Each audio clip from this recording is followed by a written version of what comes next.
So let's take a quick look at the power adapter. And here it is. This is a 45-watt USB Type-C power delivery 3.0 power adapter. And the cable length is pretty long. It should be long enough for most purposes. And now let's take a look at the Steam Deck itself.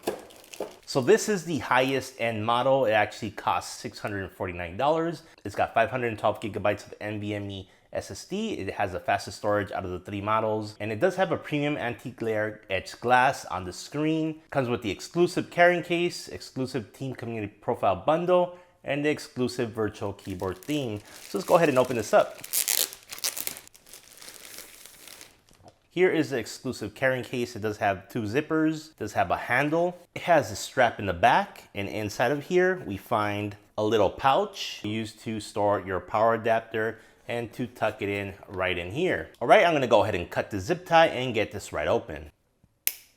All right, and this is gonna be my first look at the Steam Deck. Wow, there we go. Okay, that is a pretty huge screen, and this is also a huge portable console. I mean, compare it to the Switch here. Just see the total size difference of the Steam Deck versus the Nintendo Switch. It's much, much bigger, including the size of the joysticks are much bigger and taller as well. All right, so here is a close look at the Steam Deck. I mean, look at this thing, it's pretty solid, guys. And these triggers feel really good here. Let's go ahead and put this down and see what is in here. And it looks like they do give you a Steam Deck cleaning cloth, which is pretty cool. It is gonna get dirty with fingerprints and stuff, so it's good to keep this handy. All right, so as we take a closer look at the Steam Deck, I'm gonna talk a little bit more about the technical specs of the Steam Deck. All right, so let's go ahead and connect the power to the Steam Deck and power it on and see what we're working with here. And you see the little power LED right here. To turn it on, there is a power button right on top. And you hear a little tone and you see the Steam Deck logo. All right, so we get the welcome screen. I'm just gonna go ahead and press A, select my language, and then you can go ahead and choose your time zone wherever you're at. Next, it will ask to connect to your house Wi-Fi. All right, so it looks like connection to the Wi-Fi was successful. I'm gonna go ahead and select continue. Again, this is a touch screen, so you can just hit continue there. And it looks like it's gonna install a few things before you're able to use the Steam Deck.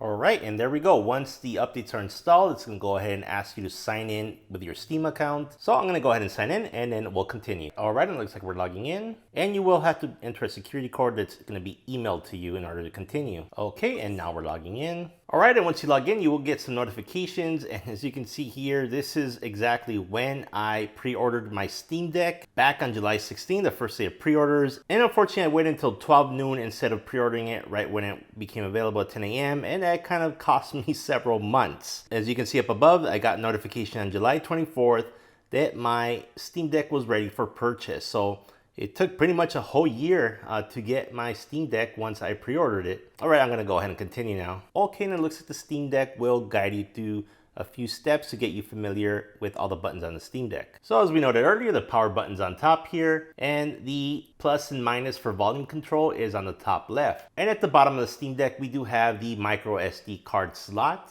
for you to add additional storage. All right, so on the main screen, we see here some of my recent games that I've been playing lately, and it looks like I could just install any of these games on my Steam Deck and get up and running and play pretty much anywhere I want. So that's really cool. All right, so before I give you guys my first impressions of it, I would like to tell you a little bit of the technical specs. The Steam Deck does have an AMD APU. For the CPU, it's got a Zen 2 4-core 8-thread processor that goes all the way to 3.5 gigahertz. For the GPU, it's got 8 RDNA 2 compute units, and it goes up to 1.6 gigahertz. As far as the power draw, the APU, it draws anywhere between 4 and 15 watts. For the RAM, it's got 16 gigabytes of LPDDR5 on board. And as I mentioned before, this is the high-end model, which comes with 512 gigabytes of high-speed NVMe. And a little bit of a catch here that some models will have the PCIe Gen 3 X4, others will have the PCIe Gen 3 X2. And one thing that Valve has said is that from their testing, it doesn't seem to make much of a difference in terms of gaming, whether it's an X4 or an X2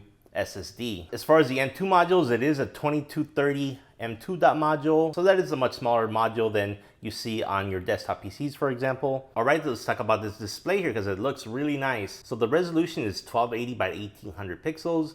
It does have a 16 by 10 aspect ratio, which is aspect ratio I actually prefer. The screen itself is an IPS LCD, and the screen size is 7-inch diagonal. As far as brightness, we have 400 nits of brightness, and the refresh rate is 60 Hz. And as we saw earlier, the screen is touch enabled. You also have an ambient light sensor, so the brightness will adjust based on how dark or bright it is in your room. Connectivity wise, we have a dual band Wi-Fi radio that operates at 2.4 gigahertz or 5 gigahertz with a 2x2 MIMO antenna, and it uses 802.11 AC. If you want to connect peripherals, you can use Bluetooth 5.0 and supports controllers and other accessories and audio. As far as audio goes, you have a stereo with embedded digital signal processor, and then you have a dual microphone array, as well as a 3.5mm headset jack. And the Steam Deck does support multi-channel audio via DisplayPort over USB-C, standard USB-C, or Bluetooth 5.0. The battery on the Steam Deck is 40 watt-hours, and it should support about 2 to 8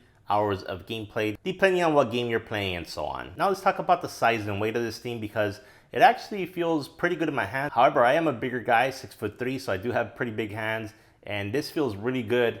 There is some weight to it. As far as the weight, it weighs about 1.5 pounds. Comparing it to the Nintendo Switch, it is much heavier. And as far as the actual size of the unit itself is 11.7 inches by 4.6 inches by 1.9 inches. As far as software running on the Steam Deck, for the operating system, it's got SteamOS 3.0, which is Arch Linux based, and for the desktop manager, uses KDE Plasma. Alright, so now let's get into the actual controls and input. And you see various input controls on the Steam Deck that are available to you. And on the top left of the Steam Deck, you do have this nice D-pad here, and it feels pretty good. It has a nice amount of tension to it. And on the top backside of the Steam Deck, you do have the nice left and right analog triggers, and I must say they do feel pretty good. They're a little bit more on the bouncier side. Right on top of that, you have the left and right bumpers, and they are pretty long, so depending on how you hold the Steam Deck, you should be able to press it easily. And on the top row, you have the view button here on the left side, and then you have the menu button here on the right side. Now, taking a look at the back of the Steam Deck, you have what I think is a very good plus that's included with this portable gaming console. You get these 4 assignable grip buttons, and it's similar to using the SCUF controller, where you have these 4 paddles in the back that you can customize and assign any button to. And I'd say they've been a big help, especially in games like Warzone and any like battle royale type games, as well as first-person shooters. So here's a closer look at those back grip buttons. Now, if I press them with my fingers, they're a bit stiff and they're not as nice as the SCUF triggers in the back, but I think they'll do in a pinch. So I'm just glad that they're there. And then you have these very nice thumbsticks, which you can also press down on. And I like them because they're kind of on the taller side, and they got a good amount of stiffness to it. Not a lot, but I kind of like it. As far as the track pads, it has 2, one on the left side here and one on the right. And just trying it out really quick, it just seems pretty solid. And the Steam Deck does have HD haptics, so you definitely get some feeling in your hands when you're playing some of your games. And of course, the Steam Deck has a built-in 6-axis gyro. So if you have games that support gyro by moving the Steam Deck around, that's definitely going to be supported here, and you'll be able to use that. So that does it for my unboxing and first impressions of the Steam Deck. If you guys want to see a full review of this Steam Deck, comment down below and let me know. Until the next video, see you then.